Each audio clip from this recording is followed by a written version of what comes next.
o resultado que você ainda não tem está atrás daquela crença e daquele esforço que você ainda não decidiu honrar. Bem-vindos ao Clube da Mente de Ouro. Aqui transformamos leitura em consciência e consciência em resultados. Hoje começamos o capítulo 3 do livro Mindset, a nova psicologia do sucesso. O capítulo 3 se chama A Verdade sobre Aptidão e Realização, ok? Vamos dividir esse capítulo em 3 partes, porque ele é um capítulo extenso. Nessa primeira parte do capítulo 3, a Carol Dweck, a nossa autora, ela desmonta um dos maiores mitos da humanidade moderna, que é o mito do gênio solitário, ok? Então vamos ler o texto, depois vocês vão entender o porquê que eu tô falando que ela desmonta o mito do gênio solitário. Beleza? Combinado? Depois eu vou pegar esse xistudão do texto, e vou transformar isso em transformação de vida para vocês, ok? Através de frases-chave para vocês implementarem na vida real e prática de vocês hoje ainda. Porque é sobre isso. O canal se trata disso. Vamos lá. A verdade sobre aptidão e realização. Tente imaginar Thomas Edison da maneira mais vívida possível.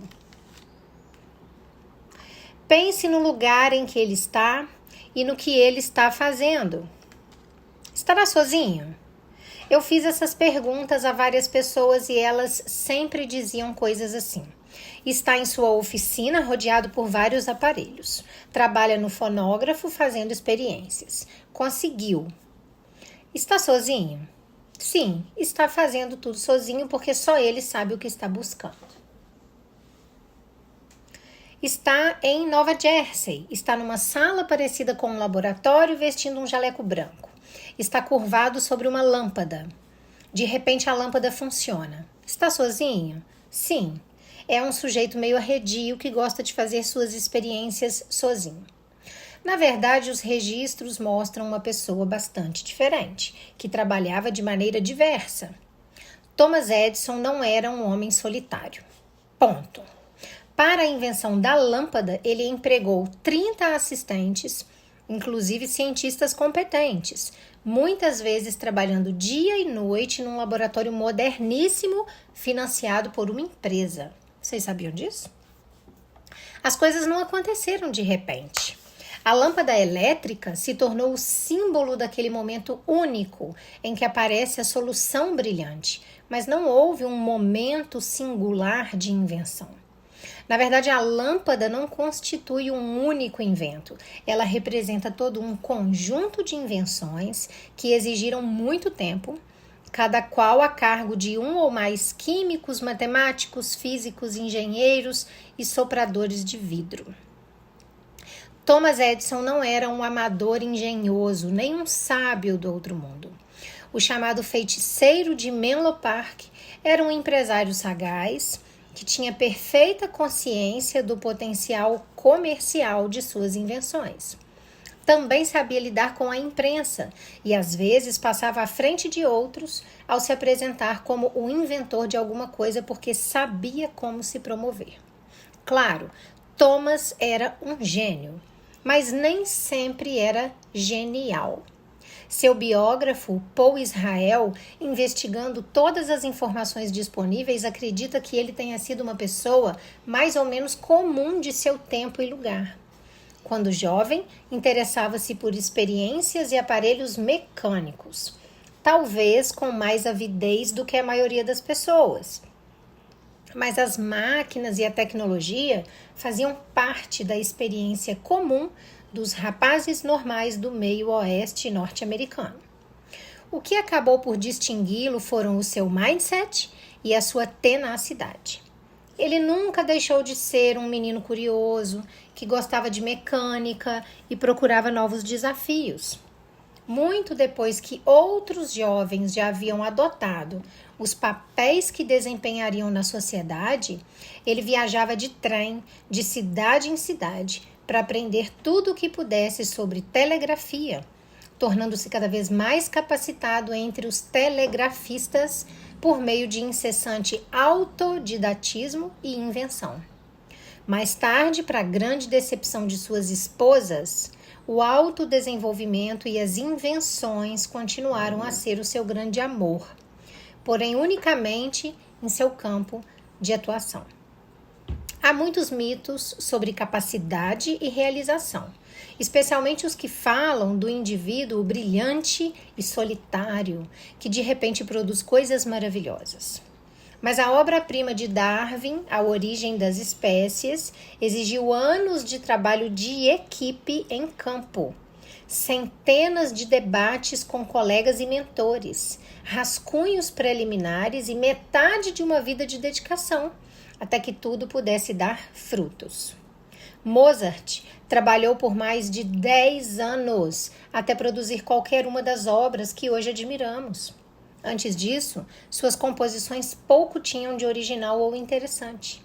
Na verdade, nada mais eram do que colagens de pedaços tirados de outros compositores.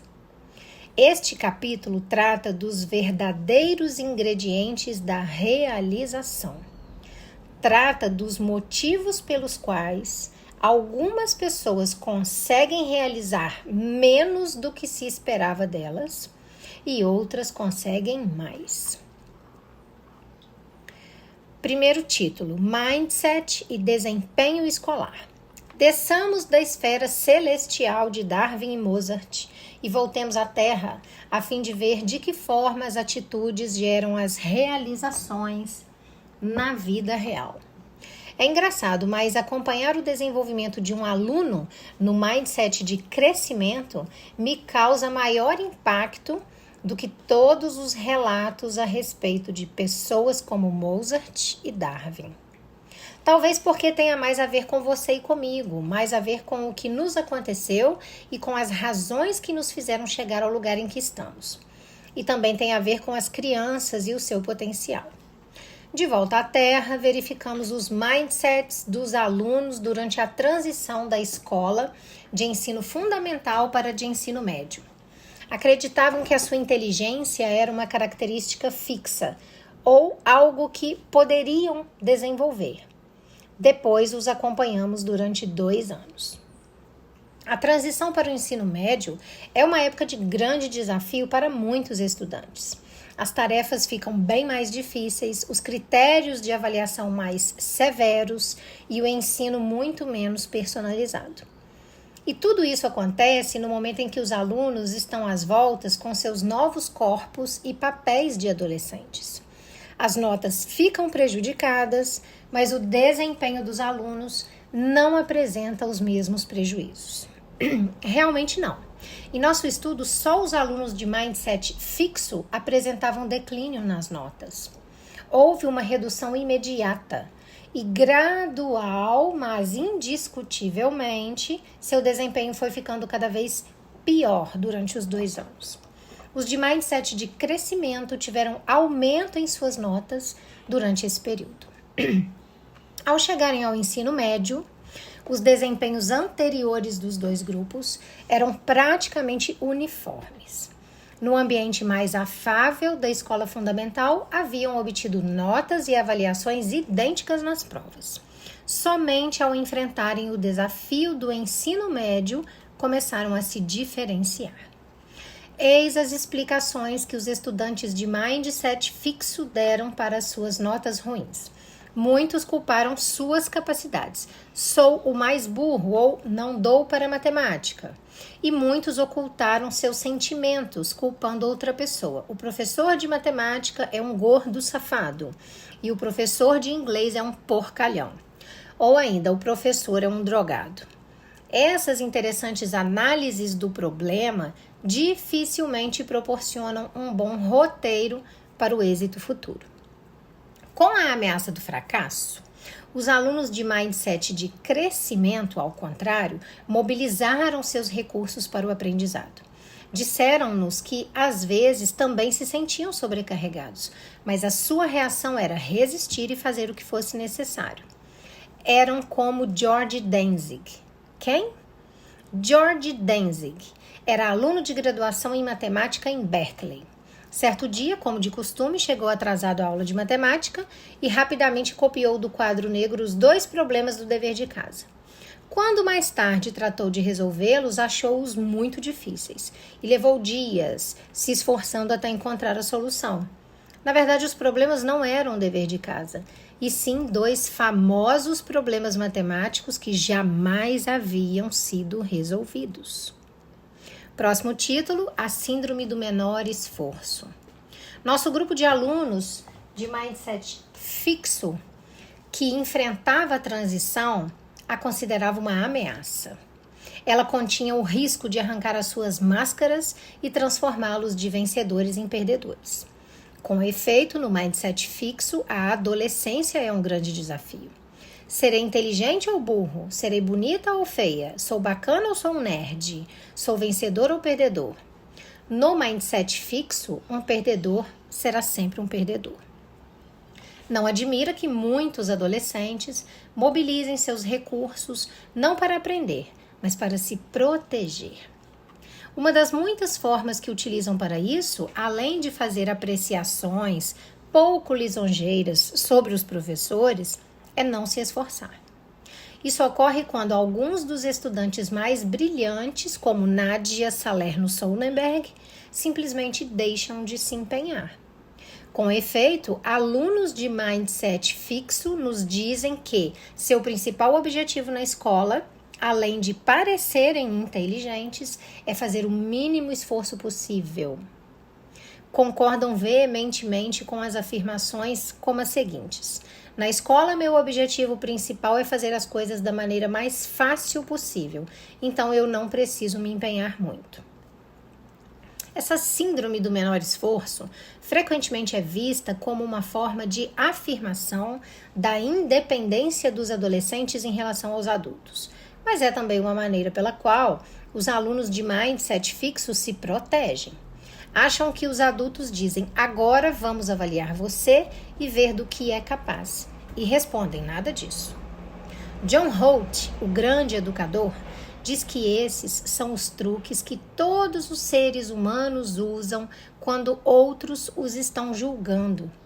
O pior aluno que já tivemos fora da sala de aula era uma pessoa tão madura, inteligente e interessante quanto qualquer outro em toda a escola. Onde foi que as coisas saíram dos eixos? Em algum momento em sua trajetória, sua inteligência se dissociou da vida escolar. Para os estudantes de mindset de crescimento, parar de se esforçar não faz sentido. Para eles, a adolescência é uma época de oportunidade, tempo de aprender novas matérias, tempo de descobrir do que gostam e o que querem ser no futuro. Mais à frente, relatarei o projeto no qual ensinamos o mindset de crescimento aos alunos do primeiro ano do ensino médio. O que quero mostrar agora é a forma pela qual esses ensinamentos liberaram seus esforços. Certo dia, estávamos apresentando o mindset de crescimento a um novo grupo de estudantes. De repente, Jimmy, o rapazinho que deliberadamente menos se esforçava em todo o grupo, ergueu os olhos cheios de lágrimas e disse: a senhora quer dizer que eu não tenho de ser burro? Daquele dia em diante, ele se empenhou. Começou a dormir mais tarde para terminar seus deveres de casa, com os quais jamais se preocupara antes. Começou a entregar trabalhos o mais cedo possível para obter avaliações e estudá-las. Passou a acreditar que se esforçar não era algo que o tornava vulnerável, e sim algo que o tornava mais inteligente. Aí já tem um bingo, né? Próximo título, descubra o seu cérebro. Um amigo íntimo recentemente me entregou algo que escreveu, uma história em versos que me fez recordar Jimmy e a libertação do seu esforço. A senhora Beer, que tinha sido professora de meu amigo no 2º ano, pediu que cada aluno recortasse um cavalo de papel. Depois alinhou todos os cavalos acima do quadro negro e transmitiu sua mensagem do mindset de crescimento. Seu cavalo é tão rápido quanto o seu cérebro. Toda vez que aprenderem alguma coisa, seu cavalo se moverá para frente. Meu amigo não conhecia bem essa coisa de cérebro. Seu pai sempre lhe dizia: você tem muita língua e pouco cérebro, e isso não é bom. Além disso, o seu cavalo parecia preso à linha de partida, enquanto os cavalos dos outros participavam da corrida do aprendizado, especialmente os de Hank e Billy, os gênios da classe, cujos cavalos saltavam na frente de todos os demais. Mas o meu amigo continuou se esforçando. Para melhorar suas aptidões, ele tratava de ler histórias em quadrinhos com a ajuda da mãe e somava os pontos quando jogava cartas com a avó. Então eu vou ler o poema que ele escreveu. E em breve meu ágil potro saltou para a frente como um furacão e ninguém foi capaz de detê-lo. Durante semanas e meses, ele se lançou adiante, superando os demais, um por um. Na reta de chegada do fim da primavera, os cavalos de Hank e Billy estavam na frente, mas depois de alguns exercícios de subtração, quando a última sineta da escola soou, meu cavalo venceu, por um focinho. Descobri então que eu tinha um cérebro. Meu cavalo era a prova. Paul Wortman. É claro que o aprendizado não deve ser uma corrida, mas aquele páreo ajudou o meu amigo a descobrir seu cérebro e a conectá-lo à sua instrução escolar. Próximo título: a transição para o curso superior. Outra transição, outra crise. A faculdade é o momento em que todos os melhores alunos do ensino médio se juntam. Assim como nossos alunos de pós-graduação, ontem eles se sentiam como reis, mas hoje quem eles são? Em nenhum lugar a ansiedade decorrente do fato de se sentirem destronados é mais palpável do que nas aulas preparatórias para a pós-graduação em medicina. No capítulo anterior, mencionei o estudo que fizemos com promissores estudantes de graduação que faziam o primeiro curso superior de Química.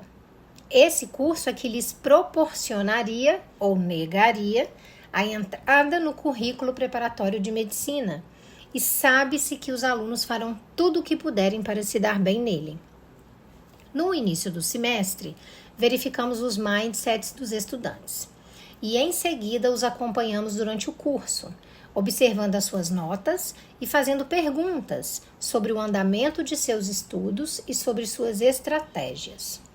Novamente comprovamos que os alunos de mindset de crescimento obtinham melhores notas. Mesmo quando iam mal em uma prova, recuperavam-se nas seguintes. Quando os de mindset fixo não se davam bem, frequentemente não conseguiam recuperação. Nesse curso, todos estudavam. Mas há diferentes maneiras de estudar. Muitos alunos estudam assim: leem o livro e as anotações que fazem nas aulas. Se a matéria for difícil, leem mais de uma vez. Ou então procuram memorizar tudo o que podem como um aspirador de pó. Assim estudavam os de mindset fixo. Se não iam bem na prova, concluíam que química não era sua vocação. Afinal, fiz o melhor que eu podia, não fiz? Nada disso. Eles se espantariam se soubessem o que faziam os alunos de mindset de crescimento. Eu mesma acho notável. Eles dominavam completamente o seu aprendizado e a sua motivação. Eles não mergulhavam numa memorização irrefletida da matéria do curso. Conforme disseram, procurei traçar linhas gerais e princípios básicos enquanto eu assistia às aulas. Ou então, examinei meus erros até certificar-me de que os havia compreendido. Estudavam para aprender e não apenas para passar na prova. Na verdade, por isso tiravam notas melhores, e não por serem mais inteligentes, ou porque tivessem se preparado melhor anteriormente. Em vez de perder a motivação quando a aula ficava muito chata ou difícil, eles diziam: conservei o meu interesse pela matéria, mantive uma atitude positiva quanto ao estudo da química, continuei motivada para o estudo. Mesmo quando achavam que o livro era chato ou que o professor era enfadonho, não permitiam que a motivação se dissipasse. Pelo contrário, mantê-la nesse caso se tornava ainda mais importante.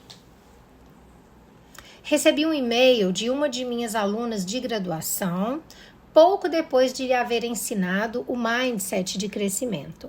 Eis a forma pela qual ela estudava anteriormente. Quando enfrentava um tema realmente difícil, eu procurava ler o texto repetidas vezes. Depois de aprender o mindset de crescimento, ela começou a utilizar estratégias melhores que davam certo. Então ela escreveu assim para a professora: Professora Dweck, hoje Heidi, a professora assistente, entregou os resultados da prova e eu não sabia se chorava ou se sentava. Heidi lhe dirá que eu parecia ter acabado de ganhar na loteria e me sinto realmente assim. Não posso acreditar que tenha ido tão bem. Esperava passar raspando. O encorajamento que a senhora me deu servirá muito em minha vida. Acho que tirei uma nota muito boa, mas não a ganhei sozinha. Professora Dweck, a senhora não apenas ensina sua teoria, mas também a demonstra. Muito obrigada pela lição. É muito valiosa, talvez a mais valiosa que aprendi na Colômbia. E é claro que vou fazer isso, usar essas estratégias antes de cada prova. Muito obrigada mesmo. E a você também, senhora Heidi.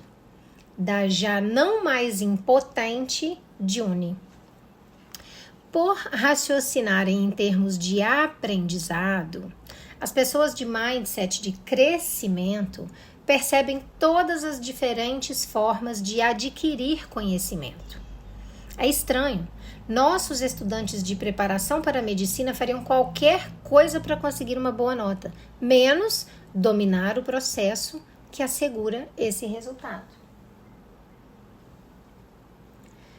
Próximo título: igualdade? Será que isso significa que qualquer pessoa com o mindset correto terá sempre êxito? Todas as crianças são iguais no começo? Vamos começar considerando a segunda pergunta. Não, nem todas as crianças são iguais no começo. Algumas são diferentes. Em seu livro Crianças Superdotadas, Ellen Wiener oferece incríveis descrições de prodígios.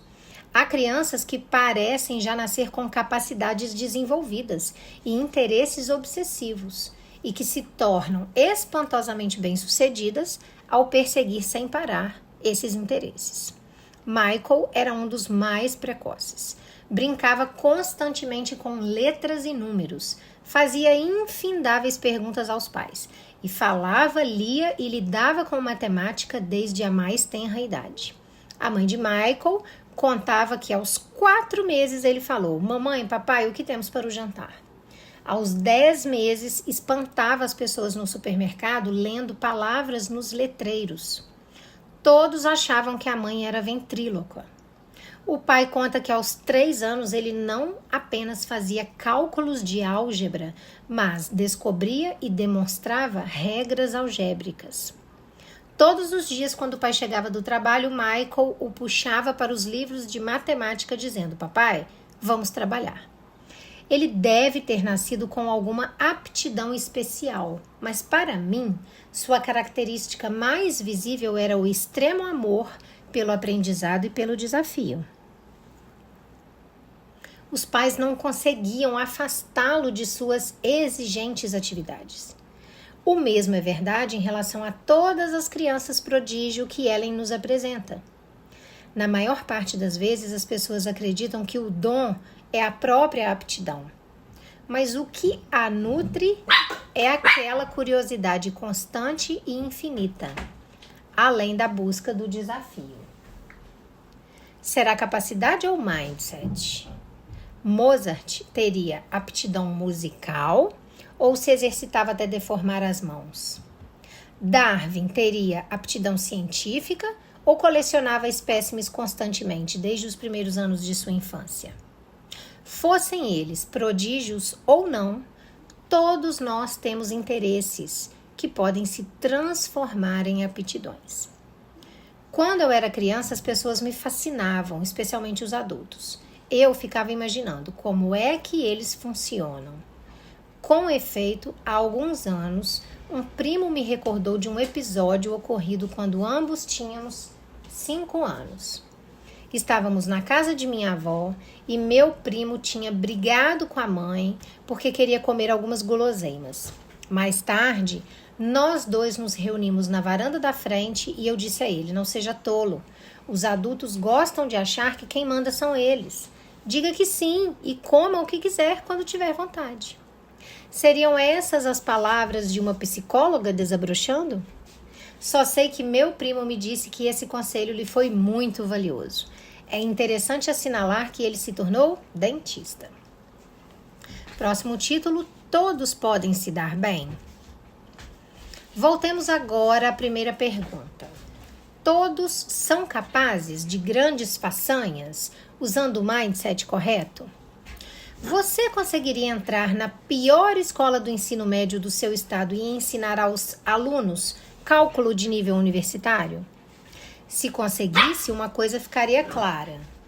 Com o mindset correto e o ensinamento adequado, as pessoas são capazes de realizar muito mais do que imaginam. Com o mindset correto e o ensinamento adequado. A escola de ensino médio Garfield era uma das piores de Los Angeles. Dizer que os alunos eram desmotivados e os professores indiferentes é uma forma branda de falar a verdade. Mas, sem pensar duas vezes, Jamie Escalante, que ficou famoso com o filme Stand and Deliver, ensinou cálculo integral de nível universitário a esses alunos de origem latino-americana que viviam em bairros pobres. Com o seu mindset de crescimento, ele se perguntava: como eu posso ensinar a eles? E não conseguirei ensinar a eles? Qual a melhor maneira de aprenderem? E não, será que eles conseguem aprender? Mas ele não só ensinou cálculo integral. Ele e seu colega Benjamin Jimenez conduziram seus alunos ao mais elevado patamar nacional em matemática. Em 1987, apenas outras 3 escolas públicas do país tinham alunos capazes de fazer o teste de cálculo avançado. Entre essas estavam a escola Stuyvesant e a Escola de Ciências do Bronx, ambas instituições de elite de Nova York, especializadas em matemática. Além disso, a maioria dos alunos da Garfield conseguiu nas provas notas suficientes para lhes assegurar créditos universitários. Em todo o país naquele ano, somente algumas centenas de estudantes de origem mexicana passaram nas provas naquele nível. Isso significa que há muita inteligência por aí sendo desperdiçada pela subestimação da capacidade de desenvolvimento dos alunos. Próximo título: Marva Collins. Na maioria dos casos, quando as crianças se atrasam, por exemplo, quando repetem de ano, recebem textos de nível inferior, pois se acredita que não conseguirão melhorar. Essa ideia provém do mindset fixo. Esses alunos são pouco inteligentes e, por essa razão, precisam que noções simples lhes sejam repetidas constantemente. Bem, os resultados são deprimentes. Os alunos repetem o ano sem aprender mais do que já sabiam antes. Em vez disso, Marva Collins passou a tratar como gênios os estudantes dos bairros pobres de Chicago, que haviam repetido de ano nas escolas públicas. Muitos haviam sido rotulados como com problemas de aprendizado, retardados ou emocionalmente perturbados. Praticamente todos eram apáticos. Não havia brilho em seus olhos nem esperança em seus rostos. A classe de Collins, do 2º ano da escola pública, começou com o mais baixo nível de leitura. Em junho, os alunos chegaram ao nível do 5º ano, estudando Aristóteles, Esopo, Tolstói, Shakespeare, Poe, Frost e Dickinson, à medida que progrediam. Mais tarde, quando ela inaugurou a própria escola, o colunista Zay Smith, do Chicago Sun-Times, a visitou. Viu crianças de 4 anos escrevendo frases como vá ao médico e Esopo escreveu fábulas e falando de ditongos e sinais diacríticos.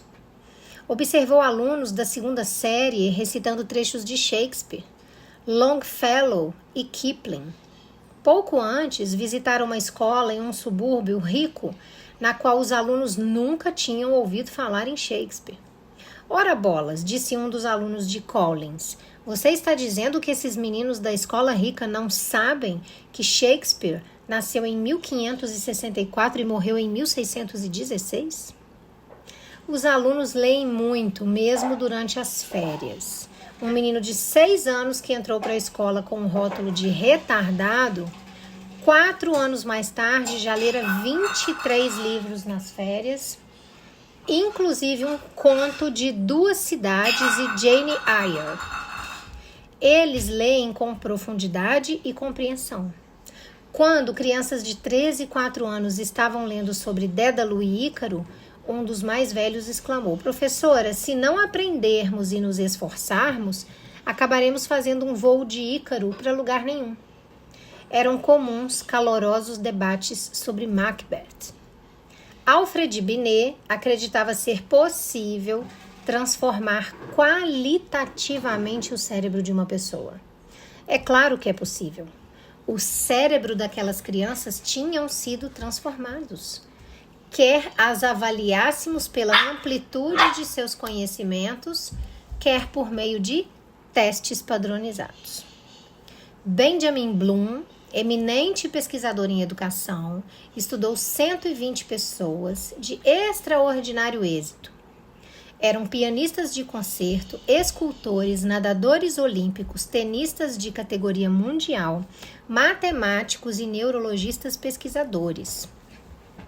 A maior parte não havia demonstrado qualidades excepcionais na infância e não exibira evidente talento antes que passasse a se dedicar com energia aos estudos. Mesmo no início da adolescência, em geral, não era possível prever os seus êxitos futuros, tomando por base as qualidades que demonstravam naquela fase. Mas a persistente motivação e dedicação, junto com o apoio de que dispunham, foi o que as levou ao topo. Então, Benjamin Bloom, eminente pesquisador em educação, conclui desta forma. Depois de 40 anos de pesquisas intensas sobre o aproveitamento escolar nos Estados Unidos e no exterior, minha principal conclusão é a seguinte: o que qualquer pessoa no mundo é capaz de aprender, quase todos também serão capazes, desde que disponham das condições anteriores e atuais adequadas para o aprendizado. Ele não inclui os 2 ou 3% de crianças com graves deficiências, nem os 1 ou 2% dos que se situam na outra extremidade, em que estão os meninos como Michael.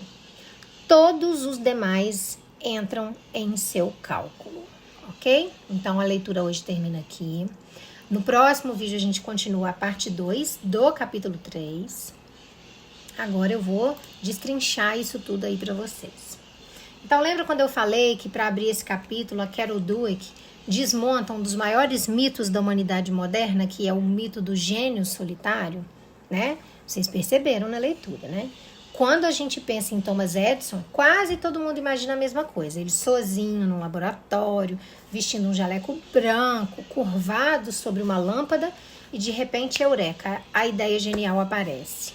Mas essa imagem é falsa, gente. A realidade é muito mais interessante e muito mais libertadora, né? Thomas Edison nunca trabalhou sozinho. Para ele inventar a lâmpada, ele empregou mais de 30 assistentes, sendo cientistas, engenheiros, matemáticos, sopradores de vidro, todos trabalhando dia e noite num laboratório altamente financiado. A lâmpada não foi um momento mágico. A lâmpada foi um processo longo, coletivo, repetitivo, cheio de erros, cheio de ajustes e cheios de persistência, ok? bingo, tá? Aí já tem um bingão.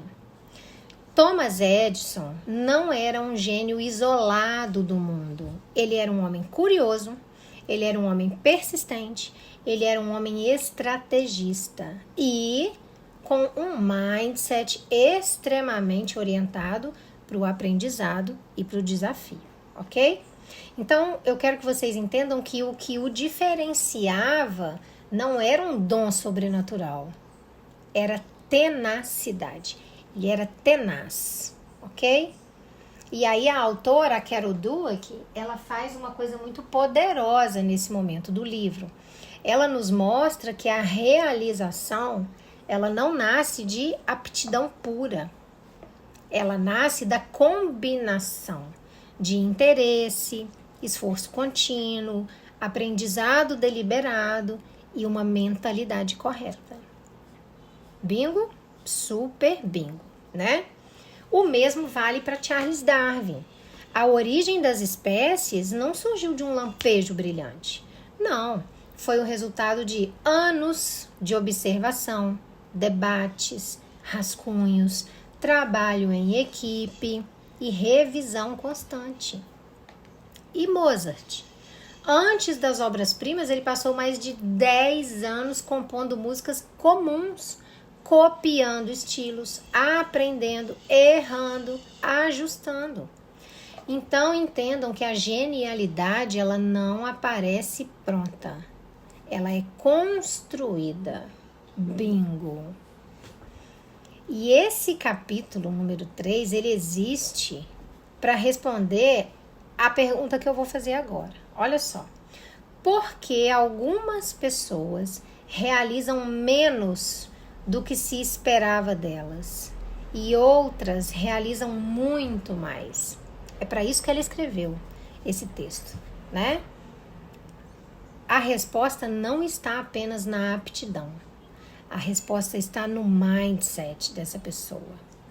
Então, quando a autora desce da esfera dos gênios para observar a vida real, as escolas, os adolescentes, os estudantes comuns, o padrão fica ainda mais claro para a gente ver, né?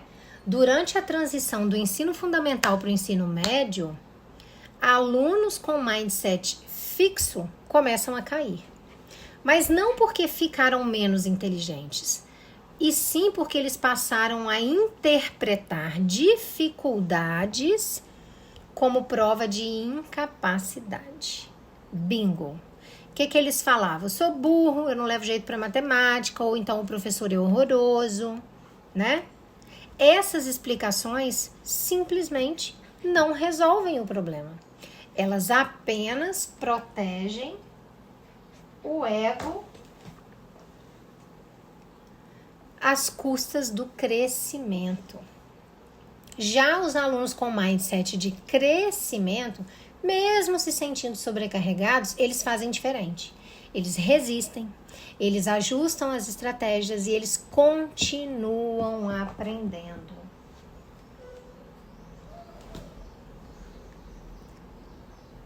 Eles se parecem com George Danzig, aquele aluno que todo mundo falou, quem? Né? É o aluno que resolveu 2 problemas matemáticos históricos achando que eles eram simplesmente o dever de casa. Ele não era um gênio, consciente de que era um gênio. Ele simplesmente persistiu. Ele encontrou uma adversidade e não desistiu. Ele persistiu até resolver. Então, quando você não está tentando provar quem você é, você fica livre para aprender. Te sobra você, te sobra tempo. Bingo! E aqui surge uma coisa que é crucial para que vocês aprendam do livro. O que ela quer te ensinar? Ela quer te ensinar a síndrome do menor esforço. Ou seja, no mindset fixo, muitos adolescentes fazem o mínimo possível. Não por preguiça, gente, por proteção, né? Se eu não me esforço, eu posso dizer que eu poderia ter ido melhor, né? Se eu quisesse. Mas o preço disso é alto, né? É um potencial não vivido, é um talento atrofiado, é uma identidade limitada. Até que alguém, como aconteceu com o Jimmy, que ela usa como exemplo, escutou uma coisa que transformou a vida dele, né? Ele ouviu da professora e falou: você quer dizer que eu não preciso mais ser burro? Naquele dia, se esforçar para ele deixou de ser uma ameaça. Se esforçar para ele passou a ser uma ferramenta de libertação. Então, esforço não te expõe ao ridículo. Esforço te constrói. Bingo, ok? A autora mostra isso mais uma vez quando ela fala da faculdade, dos cursos difíceis, dos alunos de química que queriam cursar medicina. O que acontecia ali? Os de mindset fixo estudavam para memorizar e provar o seu valor. Os de mindset de crescimento estudavam para compreender, dominar e aprender aquilo. E aí, adivinha o que aconteceu, né? Os de mindset de crescimento, eles não eram mais inteligentes, eles apenas tinham uma relação diferente com o que eles aprendiam. E aqui entra também uma das perguntas que eu posso chamar que são as mais profundas desse texto. Tudo é igual para todo mundo? Não, a resposta é não, tá? Algumas pessoas nascem sim com inclinações mais fortes. Mas o que transforma essa inclinação em realização é você ter amor pelo que você está aprendendo, mas se desafiar constantemente e persistir naquela prática, né? Prodígios, eles não crescem apenas porque têm talento. Eles crescem porque eles não conseguem parar de aprender. Olha isso. E aí a autora fecha essa parte do texto com uma frase revolucionária. Ela diz que a inteligência somente não está sendo usada plenamente, né? E aí ela fala de professores como a Marva Collins, né? Eles provaram isso quando eles ensinaram matemática avançada, ensinaram filosofia, ensinaram literatura clássica a crianças rotuladas como incapazes. Qual foi o resultado? Cérebros transformados, expectativas superadas e destinos reescritos. Então, o que qualquer pessoa é capaz de aprender, quase todas também são, se tiverem as condições adequadas.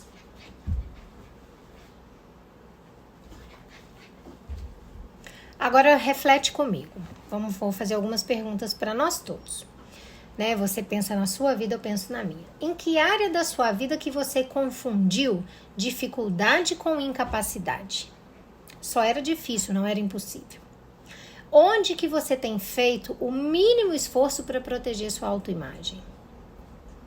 Qual talento que poderia estar sendo desenvolvido se você mudasse a sua relação com o aprendizado? E o que mudaria se você passasse a estudar, trabalhar, ou seja, viver para aprender e não para provar o seu valor? O que mudaria? Tudo, né? Já respondi. Bom, a aptidão, gente, ela inicia você. O mindset sustenta você, mas é só o esforço que te constrói. Bingo. Esse é o super bingo, tá? Do dia. E no livro Mente de Ouro eu ensino exatamente isso, tá? Como você abandona essa crença de limitação, como você abandona o medo do esforço e a autossabotagem silenciosa e começa a construir uma mentalidade de crescimento, de prosperidade e de ação consciente, tá? Ele é um manual prático para transformar o medo de errar, a crença de eu não sou capaz, a procrastinação disfarçada de cautela e a estagnação emocional e financeira em clareza, disciplina e avanço real, tá? Também traz o bônus Cofre Dourado da Prosperidade, que traz exercícios simples e práticos, diários. Então, eu vou deixar o link na descrição do vídeo e no primeiro comentário fixado. Ficarei extremamente lisonjeada se vocês acessarem. Agora, essa pergunta que eu vou fazer para finalizar, eu quero que vocês respondam nos comentários.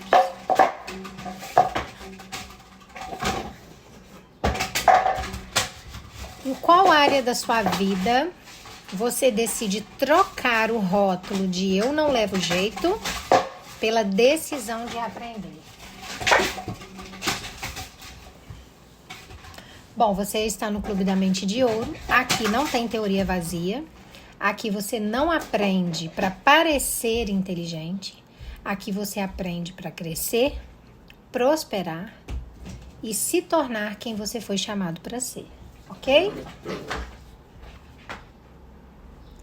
Realização, gente, entendam, não é um dom reservado a poucos. Não. Realização é uma construção diária de quem escolhe aprender, persistir e se desenvolver, ok? Bom, como eu sempre digo, o resultado que você ainda não tem está atrás daquela página que você ainda não leu. E para isso eu tô aqui para ler aquela página para você, por você e com você, tá? O potencial que você ainda não viveu, ele tá atrás daquele esforço que você ainda não decidiu honrar. Então, eu já te peço para se inscrever no Clube da Mente de Ouro, continuar comigo, porque a próxima parte desse capítulo vai aprofundar ainda mais essa verdade. Um grande beijo no coração.